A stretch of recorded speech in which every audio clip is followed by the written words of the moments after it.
Hello everyone, welcome back to my channel. So guys, इस lecture में हम लोग देखने वाले क्वेश्चन नंबर 3। तो आइए स्टार्ट करते हैं। क्वेश्चन नंबर 3 में क्या लिखा हुआ है, यहाँ पे कह रहा है the following are the details regarding the operation of a firm during the period of 12 months. Sales, एक छोटा सा टेबल बना हुआ है, इसमें लिखा हुआ है सारा डिटेल। सेल्स दे रखा है 12 लाख का, कि अभी सेल कितना करते हैं, 12 लाख का करते हैं sale. Selling price per unit दे रखा है 10 रुपए। तो सेलिंग प्राइस पर यूनिट 10 रुपए, तो यूनिट्स कितना हो जाएगा, 1,20,000 डिवाइड कर देंगे तो यूनिट्स कितना मिल गया हमें, 1,20,000। ठीक है। वेरिएबल कॉस्ट पर यूनिट दे रखा है 7 रुपए। टोटल कॉस्ट पर यूनिट आता है 9 रुपए। तो टोटल 9 है, 7 रुपए वेरिएबल, तो फिक्स्ड कॉस्ट कितना हो जाएगा, 9 - 7 is 2 rupees is fixed cost. तो आगे कह रहा है credit period allow to the customer. कितना क्रेडिट पीरियड अलाउ करते हैं, 1 मंथ का। देखो गाइस, 1 मंथ लिखा है तो आप 30 डेज समझ लेना, क्योंकि वहां पे हम डेज में कैलकुलेट करते हैं ना। तो 1 मंथ इज 30 डेज। ठीक है।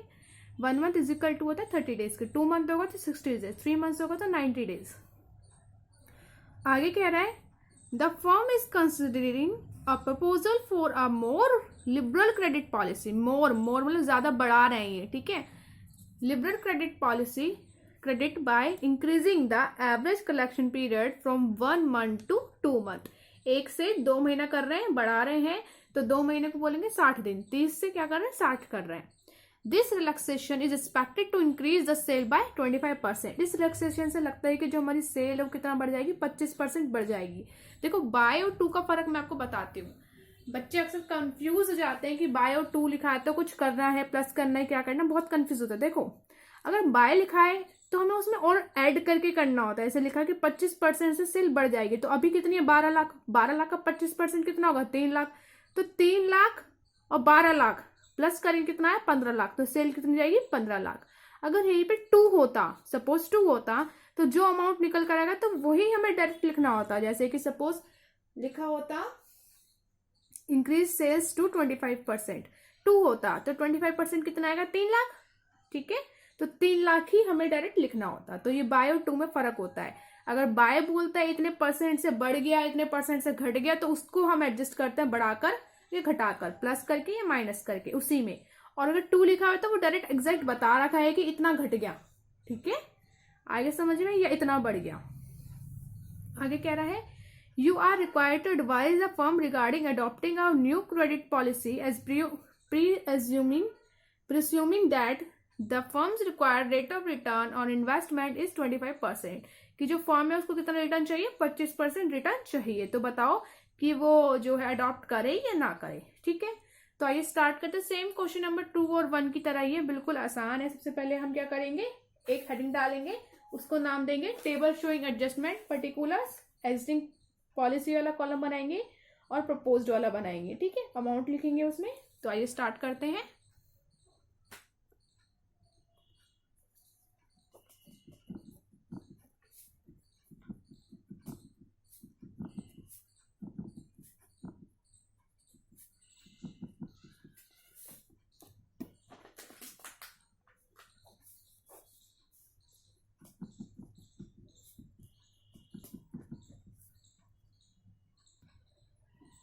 तो हमने बना लिया है फॉर्मेट अपना पूरा। अब यहाँ से हम शुरू करेंगे। सबसे पहले हम क्या लिखते हैं, सबसे पहले हम लिखते हैं सेल्स। तो यहाँ पे हम लिखेंगे सेल्स। सेल्स कितना है भाई, 10 रुपीज है पर यूनिट। ठीक है। सेल अभी कितना हो रहा है, अभी सेल हो रहा है 12 लाख का। ये जीरो अब की बार मैं ज्यादा ध्यान दूंगी, क्योंकि जीरो का थोड़ा ऐसे ही रहता है। और प्रपोज्ड पॉलिसी में क्या लिखना है कि जो सेल है ना वो 25% बढ़ जाएगा। तो सेल बढ़ जाएगा 25%। देखो, सेल कितना था, मैं यहाँ करके दिखाती हूँ। 12 लाख सेल था, 25% कितना होगा इसका, ये 25% लिखा है, 3 लाख। और 3 लाख जो आएगा उसको हमें जोड़ देना है इसी 12 लाख में, तभी तो पता चलेगा टोटल कितना हो गया, 15। तो यहाँ पे लिखेंगे 15 लाख। तो सेल बढ़ गया 12 से कितना पहुंच गया, 15 लाख। ठीक है। सेल हो गया। अब आता है नंबर ऑफ यूनिट्स। तो हम यहाँ लिखेंगे नंबर ऑफ यूनिट्स। कितनी यूनिट बेच रहे हैं, अभी मैंने बताया था कैसे निकालेंगे यूनिट। सेल प्राइस कितना है, 10 रुपीज। सेल कितना हो रहा है, पूरा 12 लाख का। तो यूनिट्स कितनी होंगी, डिवाइड कर देंगे 10 से। 10 से डिवाइड करना है तो मतलब एक जीरो हटा दो। तो ये 12 लाख से क्या बन जाएगा, 1,20,000। ठीक है। ऐसे यहाँ पे कितना बन जाएगा 1,50,000। ठीक है, तो ये इतनी इतनी नंबर ऑफ यूनिट्स है जो कि हम सेल कर रहे हैं। अगर आप चाहो तो यहाँ पे क्रेडिट पीरियड भी लिख सकते हैं, थोड़ा आसानी हो जाता है क्योंकि बुक में बार बार ना झांकना नहीं पड़ेगा कि क्या क्या गिवन है। तो यहाँ पे 1 मंथ गिवन था तो 30 डेज ले सकते हैं, 1 मंथ को 30 डेज लेंगे आप हमेशा।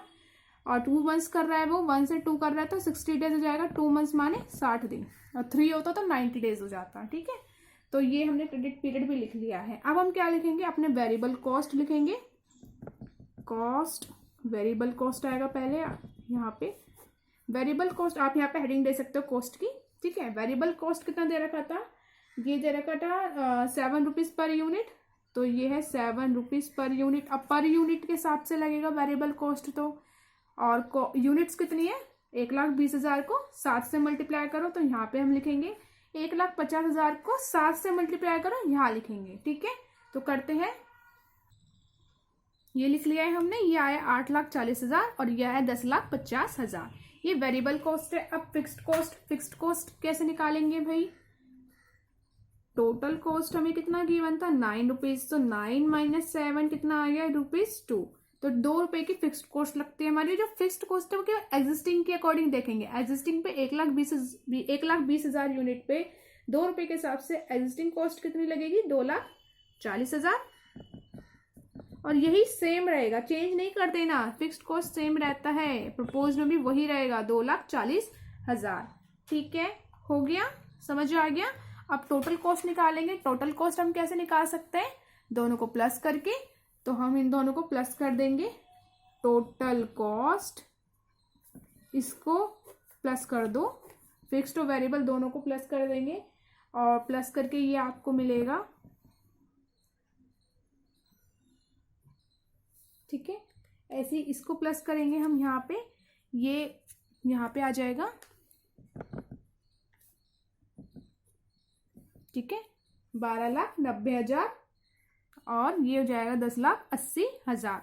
टोटल कॉस्ट आ गया है। अब हमें क्या निकालना है, प्रॉफिट। अब हम यहाँ पे निकालेंगे प्रॉफिट। प्रॉफिट को हम हमेशा ए बोलेंगे, और प्रॉफिट कैसे निकलता है भैया, सेल माइनस कॉस्ट। तो सेल में से कॉस्ट को माइनस कर दो, सेल कितना था 12 लाख सेल है, माइनस कर दो, टोटल कॉस्ट कितना है 10,80,000, तो कितना आ जाएगा प्रॉफिट हमारा 1,20,000, और यहाँ पे आएगा 2,10,000, ये आ गया प्रॉफिट। अब इसी पे हम वो फॉर्मूला लगाएंगे अपना एवरेज डेटर वाला जो हमेशा लगाते हैं, एवरेज डेटर। ये क्या होता है भैया, total cost multiply by credit period divided by 360, ये होता है। टोटल कॉस्ट कितना है ये रहा, और क्रेडिट पीरियड कितना है 30 days, multiply 36, multiply 30 divide by 360, तो उसको डिवाइड करेंगे और सॉल्व करके हमें मिलेगा 90,000। ऐसे सेम इसको करेंगे, तो ये यहाँ पे टोटल कॉस्ट कितना है इतना, मल्टीप्लाई करेंगे क्रेडिट पीरियड 60 डेज है, डिवाइड करेंगे 360 से, और यहाँ पे मिलेगा हमें।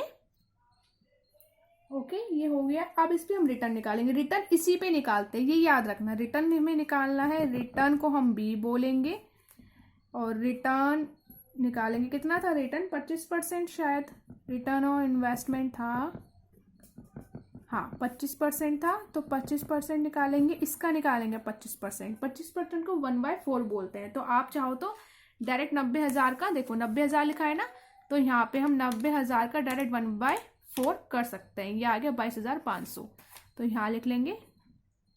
ऐसे सेम इसका भी आप 1/4 कर दो डायरेक्ट, तो ये भी आ जाएगा 53,750। ठीक है, तो हमें 25% हमने निकाल लिया इन्वेस्टमेंट का, और ये हमें मिल चुका है। इसके बाद हम क्या निकालेंगे, अपना नेट प्रॉफिट।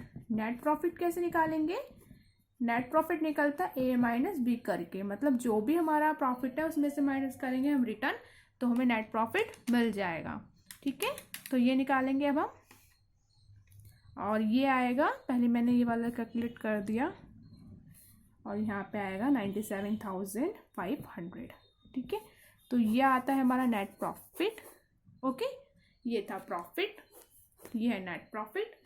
तो अब आप बताइए क्या करना सही रहेगा। यहाँ पे हम देख रहे हैं कि जो हमारा यहाँ पे एग्जिस्टिंग क्रेडिट पॉलिसी में अमाउंट है नेट प्रॉफिट है वो कितना 97,500, और जो प्रपोज्ड पॉलिसी में है अगर हमने उसको अलाउ करा 2 मंथ्स का तो कितना आ रहा है हमारा, वो आ रहा है, ये आ रहा है हमारा 1,56,250।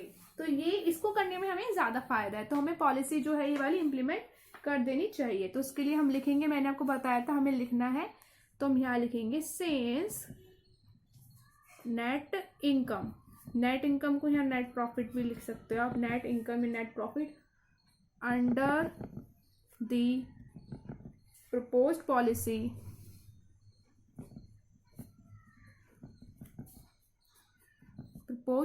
पॉलिसी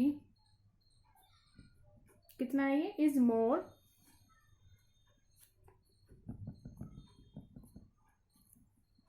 द proposed पॉलिसी में भी, पॉलिसी को क्या करना चाहिए, में भी, हमें इसको पॉलिसी में भी इम्प्लीमेंट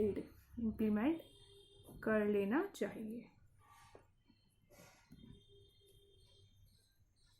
ठीक है गाइस, तो ये था हमारा पूरा क्वेश्चन नंबर 3। तो देखा आपने क्वेश्चन बहुत आसान है, आसानी से हो जाएंगे। तो ये क्वेश्चन नंबर 3 था। देखो गाइस बहुत बार ऐसे भी आपको दे रखेगा कि एग्जिस्टिंग पॉलिसी तो बता ही रहा है, और उसको कई सारे आपको वो दे रखेगा कि अगर हम सेल 25% से बढ़ा रहे हैं तो तना हो रहा है, 20% से बढ़ा रहे हैं तो तना हो रहा है, 15% से बढ़ाएंगे तो तना होगा। तो बताओ तीनों में से कौन सा सही रहेगा, ये एग्जिस्टिंग वाला बढ़िया। तो कई बार हो सकता है कि आपको 2-3 प्रपोज्ड पॉलिसी क्रेडिट पॉलिसी दे रखी हो, तो आपको हर जगह हर बार कैलकुलेट करना पड़ेगा कि मतलब यहाँ पे कॉलम बनेंगे एग्जिस्टिंग का, प्रपोज्ड पॉलिसी 1, 2, 3, इस तरीके से भी हो सकता है। जरूरी नहीं है कि आपको एक ही बार बताया जाएगा। आगे के जो क्वेश्चन है वो लगभग शायद इसी तरीके से है। ठीक है, तो ये तुम्हारा क्वेश्चन नंबर 3 था, बहुत ही इजी था। अब हम स्टार्ट करेंगे क्वेश्चन नंबर 4 नेक्स्ट लेक्चर से। तो गाइज आज के लेक्चर में इतना ही। अब हम मिलते हैं नेक्स्ट लेक्चर में एक नए टॉपिक के साथ। तब तक के लिए bye bye and take care.